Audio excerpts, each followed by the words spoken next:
पहाड़ों वाले जंगल में मानो चिड़ा और रानो चिड़िया अपनी छोटी सी बेटी गुड़िया के साथ हंसी खुशी रहा करते थे।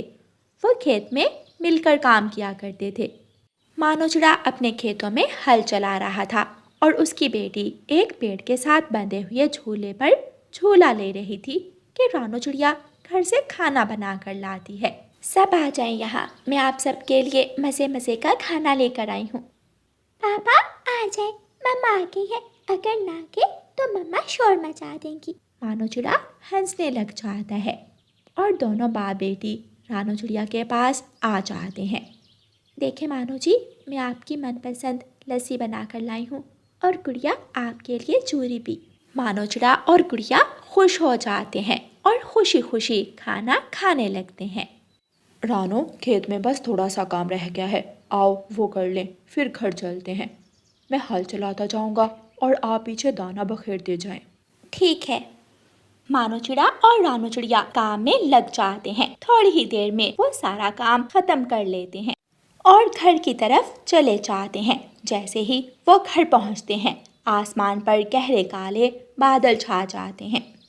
रानो, अगर आज बारिश हो गई तो हमारी फसल के लिए बहुत नुकसान होगा। सारे बीज पानी में बह जाएंगे। फसल को अभी ज़्यादा पानी की ज़रूरत भी नहीं है। मानो जी, मैं भी यही सोच रही थी। ऐ ऊपर वाले, हम पर रहम करना। हमने तो सारी जमा पूंजी उस खेत में लगा दी है। रानो चिड़िया ने अभी इतना कहा ही था कि आसमान पर बादल जोर से गरजता है और तेज हवाओं के साथ तेज बारिश शुरू हो जाती है। रानो, आप गुड़िया के पास रहें, मैं खेत को देख कर आता हूँ। मैं सोच रहा हूँ क्यों ना हम एक बड़ा सा प्लास्टिक बैग लेकर खेत पर डाल दें। लेकिन मानो जी, इतना बड़ा प्लास्टिक बैग आप कहाँ से लाएंगे? और कभी खेतों पर किसी ने प्लास्टिक बैग डाला भी है? अच्छा चलो, देखता हूँ जाकर क्या सूरत हाल है वहाँ की। गौरी कवि और कालू कौवा मानो चिड़े को अपनी खिड़की से जाता हुआ देख रहे थे। वो देखें कालू जी, मानो चिड़ा अपने खेतों में जा रहा है।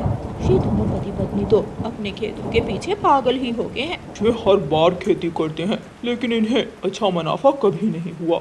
उधर हमारा ढाबा है कि दिनों में तरक्की कर रहा है। बस मेरा कमाल है ये सब, जिसने ढाबा बनवाया। हाँ, सब तुम्हारे ही कमालात होते हैं। मैं तो ऐसे ही पागलों की तरह सारा दिन काम में लगा रहता हूँ। मानो चिड़ा अपने खेत में पहुंच जाता है। तेज बारिश में वो एक बड़े पेड़ के नीचे बैठ जाता है। हवाएं इतनी तेज थी कि लग रहा था कि अभी सभी पेड़ पौधे टूटकर जमीन पर गिर जाएंगे। बादल जोर से गरजता है। मानो चिड़ा डरकर पेड़ के साथ लगकर बैठ जाता है। तेज हवा के साथ पेड़ जोर जोर से हिलने लगता है और एक बड़ी डाल टूटकर मानो चिड़े के ऊपर गिर जाती है। मानो चिड़ा एक लंबी सांस लेता है और बेहोश हो जाता है। मानो चिड़ा सारी रात वहीं उस पेड़ की डाल के नीचे बेहोश पड़ा रहता है। सुबह हो जाती है। गुड़िया बेटी, आप घर पर ही रहना, मैं देख कर आती हूँ कि तुम्हारे पापा अभी तक घर वापस क्यों नहीं आए। मम्मा, मैं भी आपके साथ जाऊंगी। नहीं गुड़िया बेटी, जिद नहीं करते। रात बहुत ज्यादा बारिश हुई है, पता नहीं बाहर के हालात कैसे होंगे। आप घर पर रहो। इतना कहकर रानो चिड़िया घर से निकलती है और खेत में पहुंच जाती है। जब वो वहां पहुंचती है तो देखती है कि उनके खेत में बहुत सारे पक्षी जमा थे। ये हमारे खेत में इतने पक्षी क्यों जमा? रानो चिड़िया जब पास जाती है तो देखकर जोर जोर से रोने लग जाती है। मानो जी, क्या हुआ आपको? आप ठीक तो हैं? रानो, तुम्हें तो अपने पति की खबर ही नहीं। बेचारा रात से इस पेड़ की डाल के नीचे पड़ा हुआ है। वो तो भला हो तोते और कबूतर का, जिसने देखकर इसे पेड़ के नीचे से बाहर निकाला। पति बाहर खेतों में काम कर रहा था और ये महारानी घर में आराम से सो रही थी। बस कर दो कालू और गोरी, अगर तुम दोनों इसका दुख बांट नहीं सकते तो इसे ऐसे भी ना कहो। चलो रानो, जल्दी से हम इन्हें चील डॉक्टर के पास लेकर चलते हैं। डॉक्टर चील मानो चिड़े को चेक करती है और उसके जख्मों पर पट्टियां बांधती है। चिड़िया, तुम्हारा पति सारी रात ऐसे जख्मी हालत में पड़ा रहा है और अब भी ठीक है। ये ऊपर वाले का आशीर्वाद है। कोई नेकी काम आ गई तुम्हारे रानो, जो तुम्हारा पति बच गया और बिल्कुल ठीक हालत में है। मानो तुम्हारे पंखों पर चोट आई है। मुझे शक है कि तुम्हारे पंख अब हिल नहीं पाएंगे। एक बार उड़ने की कोशिश करो। मानो चिड़ा उड़ने की कोशिश करता है। वो वापस बेड पर गिर जाता है। रानो चिड़िया ये देखकर दुखी हो जाती है और वो रोने लग जाती है। रानो चिड़िया ऑटो में डालकर मानो चिड़े को घर ले जाती है। गुड़िया अपने पापा को ऐसी हालत में देखकर रोने लग जाती है। पापा क्या हुआ? आपकी ये हालत कैसे हुई? पापा, मेरे पापा। गुड़िया बेटी, ये देखो, मैं तो बिल्कुल ठीक हूँ, मुझे तो कुछ भी नहीं हुआ। तुम ऐसे क्यों रो रही हो? मानो चिड़ा जैसे तैसे करके अपनी बेटी को चुप करवाता है। रात को मानो चिड़ा अपनी पत्नी रानो चिड़िया से कहता है, रानो, क्यों ना हम अपना खेत बेच दें और कोई ठेला लगा लें। कालू और गौरी भी अपने ढाबे से इतना अच्छा मुनाफा कमा रहे हैं। हाँ मानो जी, आप ठीक कह रहे हैं। मैं मोमोज बनाकर बेच लिया करूँगी। सब पक्षी मेरे मोमोज की बहुत तारीफ करते हैं। तो ठीक है, आप चाचा छमछम के पास जाओ। वो कई बार मुझसे हमारा खेत खरीदने आए थे, लेकिन मैंने ही नहीं बेचा था। रानो चिड़िया चाचा छमछम के पास जाती है और उसे खेत बेच देती है और पैसे लेकर घर वापिस आ जाती है। फिर अगले दिन रानो चिड़िया कबूतर चाचा की दुकान पर जाती है और वहाँ से मोमोज बनाने का सामान खरीदती है और जंगल में मोमोज का ढाबा लगा लेती है। थोड़ी ही देर में मोमोज की खुशबू से सारे पक्षी रानो चिड़िया के ढाबे से मोमोज खाने आ जाते हैं। ऐसे रानो चिड़िया को बहुत अच्छा मुनाफा होने लगता है और चिड़ियाओं का वो परिवार फिर से हंसी खुशी का जीवन गुजारने लगता है। प्यारे दोस्तों, इस कहानी को लाइक, अपने दोस्तों के साथ शेयर और चैनल को सब्सक्राइब करना बिल्कुल मत भूलना। आपका धन्यवाद। मानो चिड़ा पुलिस इंस्पेक्टर था। उसे एक कॉल आती है। जी जी, यस सर, आप बेफिक्र हो जाएं, मैं ये काम कर लूँगा। क्या हुआ मानो जी, किसका फोन था? मुझे एक केस सॉल्व करने के लिए दूसरे जंगल जाना होगा। दूसरे जंगल? मगर मानो जी, हम यहाँ अकेले कैसे रहेंगे? मैं 2 दिन का अनाज लाकर रख दूंगा, आपको परेशानी नहीं होगी। मानो चिड़ा उड़ता है और अनाज लेने के लिए चला जाता है। चलो बच्चों, आप भी जल्दी से स्कूल चले जाओ। जी मम्मा, जी मम्मा। गुड़िया और कुकू भी स्कूल चले जाते हैं। कितने ही दिन हो गए मैं सब्जियों के खेत में नहीं गई, आज मैं जाती हूँ। रानो चिड़िया अपने सब्जियों के खेत में चली जाती है। यहाँ तो कितनी जड़ी बूटियाँ उगाई हैं, मुझे इनकी साफ सफाई करनी चाहिए वरना मेरी सब्जियाँ खराब हो जाएंगी। रानो चिड़िया सब्जियों की सफाई करने लगती है। तोता उड़ता हुआ वहाँ आता है। रानो बहन, मुझे कुछ गाजरें दे दो। छोटा मिट्ठू गाजर खाने की फरमाइश कर रहा है और ऐसी ताज़ा गाजर बाजार से तो नहीं मिलती। जी मिट्ठू भैया, आपको जितनी जरूरत हो गाजरें ले जाएं। तोता कुछ गाजरें तोड़ता है और उन्हें टोकरी में डालता है। बहुत बहुत शुक्रिया रानो चिड़िया, तुम बहुत अच्छी हो। ऐसे कहकर मिट्ठू तोता वहाँ से चला जाता है। रानो चिड़िया भी कुछ बैंगन लेकर घर चली जाती है। बच्चों के आने से पहले उनके लिए बैंगन के पकोड़े बना लेती हूँ, बच्चे खुश हो जाएंगे। रानो चिड़िया बैंगन के पकोड़े बनाने लगती है। कुछ ही देर में मानो चिड़ा भी आ जाता है। वाह रानो, कितनी अच्छी खुशबू आ रही है, बाहर तक खुशबू फैली हुई है। रानो, मुझे तो लगता है आज कहीं सारा जंगल हमारे घर ना आ जाए। मानो चिड़ा बैंगन के पकोड़े खाता है। वाह, मजा आ गया। कालू जी, इतनी अच्छी खुशबू कहाँ से आ रही है? मुझे तो लगता है आज फिर रानो चिड़िया बैंगन के पकोड़े बना रही है। कालू जी, मैं नमक लेने के बहाने से जाती हूँ और कुछ पकोड़े लेकर आती हूँ। इतनी अच्छी खुशबू, हरियाली, मैं तो चिड़िया के घर जा रहा हूँ। मिठू जी, आपको कैसे पता चला कि ये खुशबू रानो चिड़िया के घर से आ रही है? रानो के सिवा कोई इतने स्वादिष्ट पकोड़े बना ही नहीं सकता। अच्छा, कुछ ज्यादा ही नहीं तारीफें कर रहे आप रानो चिड़िया की? जब तुम खाओगी तो तुम भी यही कहोगी। तोता उड़ता है और रानो चिड़िया के घर जाता है। गौरी कव्वी पहले से ही वहाँ बैठी हुई थी। आ जाए मिठू भाई। मेरा हिस्सा रखा है क्या? मुझे पता था कि आप भी पकोड़े शौक से खाते हैं, इसलिए मैंने सबके लिए बनाए हैं। गौरी बहन, ये ले नमक और ये पकोड़े भी ले जाएं। गौरी कव्वी और तोता पकोड़े लेकर वहाँ से चले जाते हैं। अगले दिन मानो चिड़ा दूसरे जंगल के लिए निकलता है। मानो जी, इसमें आपकी जरूरत का सारा सामान रख दिया है, अपना ख्याल रखिएगा।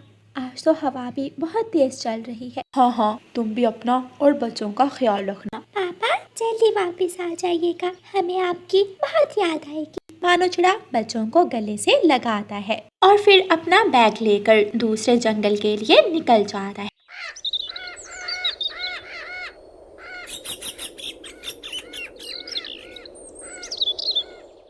यूं ही 2 दिन गुजर जाते हैं। रानू चिड़िया के पास पड़ा सारा राशन खत्म हो जाता है। अभी बारिश शुरू नहीं हुई, मैं जाकर कुछ अनाज ले आती हूँ, मगर बच्चों को भी अकेला छोड़कर नहीं जा सकती। हाँ, इनको मैं फाख्ता बी के पास छोड़ आती हूँ। रानू चिड़िया बच्चों को साथ लेती है और फाख्ता बी के घर जाती है।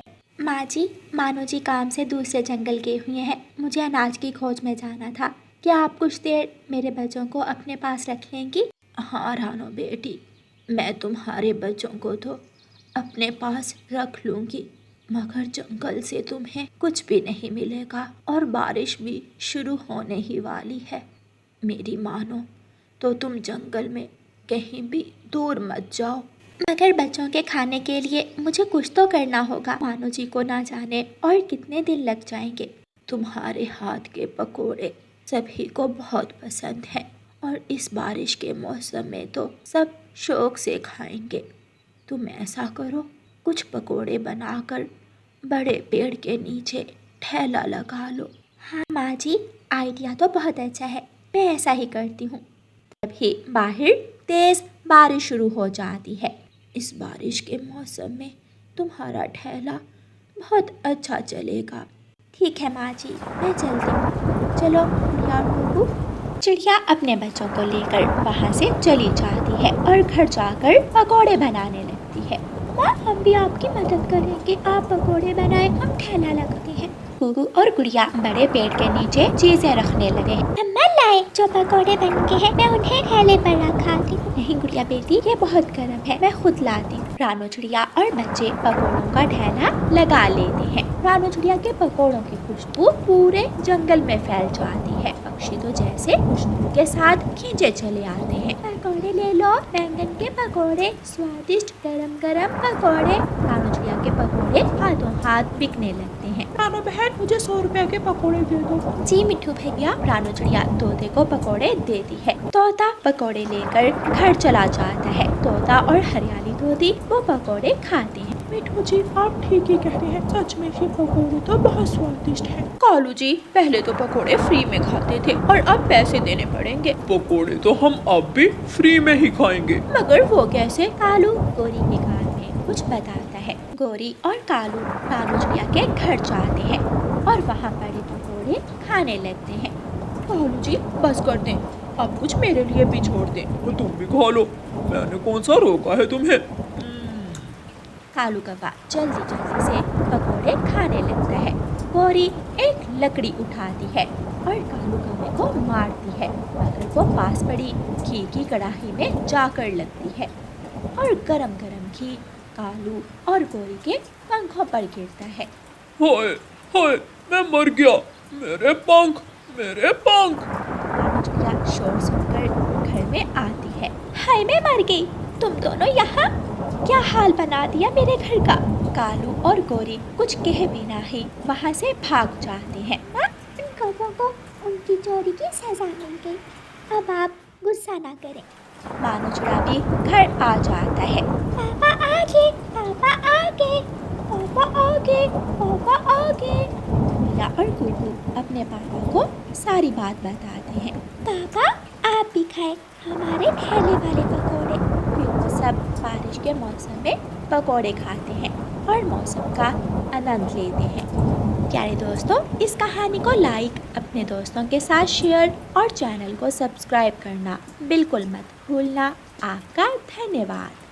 रानू चिड़िया की ऐसी कहानियाँ सुनने के लिए YouTube सर्च बार में रानू चिड़िया की कहानी लिखें या फिर ये बटन दबाकर बोलकर कहें रानू चिड़िया की कहानी। मम्मा, आज मैं और गुगु भाई दाना लेने जाएंगे। हाँ मम्मा, आज आप आराम करें, आज हम दाना ढूंढ कर लाएंगे। अच्छा जी, ठीक है, फिर ले आओ, मगर ज्यादा दूर मत जाना। ठीक है मम्मा। गुगु और गुड़िया दाना लेने चले जाते हैं। रानू चिड़िया जानती थी कि वो अभी छोटे हैं, वो दाना नहीं ढूंढ पाएंगे, इसलिए वो घर रहकर उनके लिए खीर बनाने का इंतज़ाम करती है। मेरे बच्चे मुझे खुश करने में लगे हैं और मैं खीर बनाकर अपने बच्चों को खुश कर दूंगी। मैं जल्दी से चावल ले आऊं।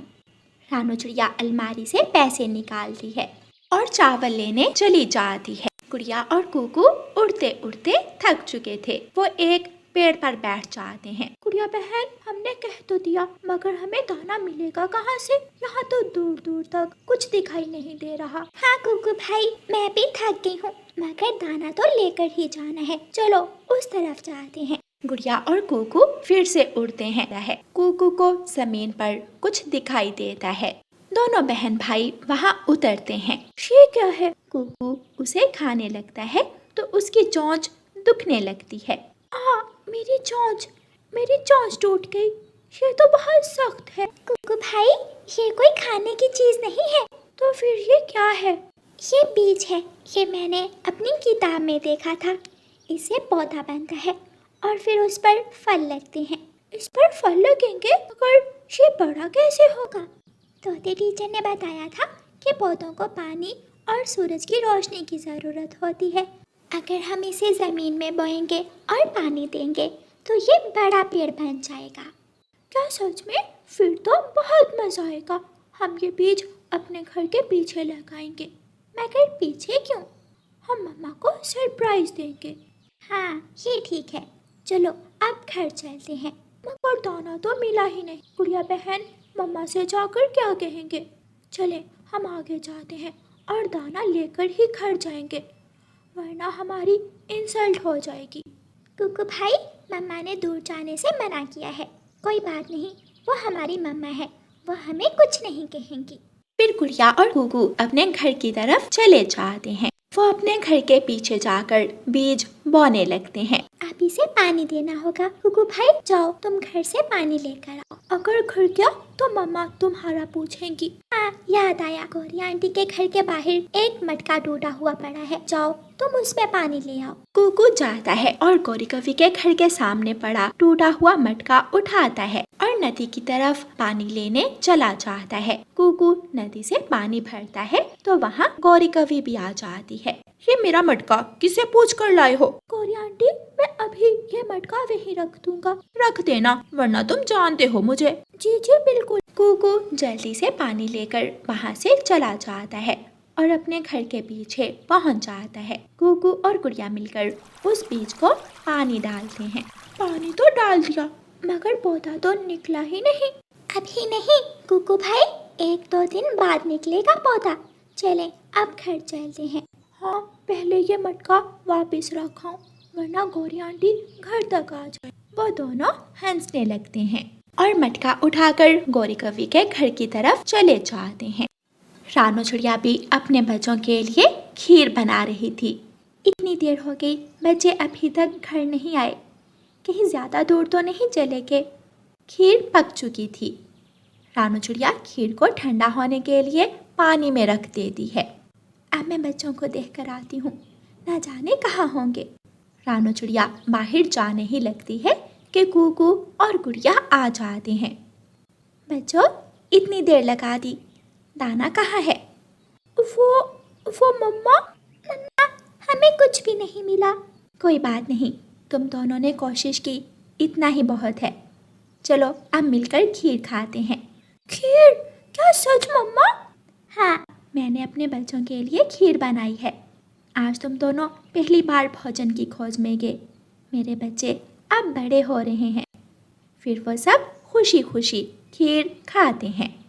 रात को गुड़िया और कुकू अपने घोंसले में लेटे बातें कर रहे थे। गुड़िया बहन, हमारा बीज कोई निकाल कर तो नहीं ले जाएगा ना? नहीं, किसी को क्या पता वहाँ क्या है। दोनों बहन भाई बातें करते करते सो जाते हैं। दूसरे दिन गुड़िया और कुकू अपने घर से निकलते हैं। वो फिर से गौरी कवि के घर के सामने से मटका उठाकर नदी पर जाते हैं। कुकू भाई, जल्दी पानी भरे, ये ना हो गौरी आंटी आ जाए। हाँ, अगर वो आ गई तो फिर से पूछेंगी। वो दोनों जल्दी से पानी भरते हैं और बीज को देने जाते हैं।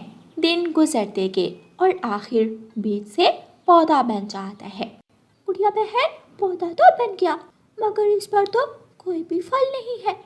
हाँ कुकू भाई, हमारी मेहनत तो बेकार गई, इस पर तो कुछ भी नहीं लगा। गुड़िया और कुकू निराश होकर वहाँ बैठ जाते हैं और उस पौधे को देखने लगते हैं। कालू कौवा वहाँ आता है और उस पौधे को उखाड़ता है तो उसके नीचे गाजर थी। गुड़िया और कुकू देखकर हैरान हो जाते हैं। इसका फल तो इसके नीचे था। गुड़िया बहन भागो, कालू कौवे अंकल को रोको, वो हमारी गाजर ले जा रहे हैं। कालू कौवा आगे आगे, गुड़िया और कुकू उसके पीछे पीछे। कालू कौवा उड़ते उड़ते पेड़ से टकरा जाता है और गाजर नीचे गिर जाती है। कुकू और गुड़िया जल्दी से आते हैं और वो गाजर उठाकर भाग जाते हैं। हाय मेरा सर! देखा कुकू भाई, मम्मा सच ही कहती थी कि मेहनत का सिला जरूर मिलता है। फिर कुकू और गुड़िया वो गाजर अपने घर ले जाते हैं और अपनी मम्मा को सारी बात बताते हैं। रानू चिड़िया अपने बच्चों की मेहनत देखकर बहुत खुश होती है। शाबाश मेरे बच्चे भोजन ले आए, आज तुम दोनों बड़े हो गए हो, शाबाश मेरे बच्चों। गुड़िया और कुकू बहुत खुश होते हैं और फिर वो दोनों मिलकर एक गाजरों का खेत लगाने का प्लान बनाते हैं। प्यारे दोस्तों, इस कहानी को लाइक, अपने दोस्तों के साथ शेयर और चैनल को सब्सक्राइब करना बिल्कुल मत भूलना। आपका धन्यवाद।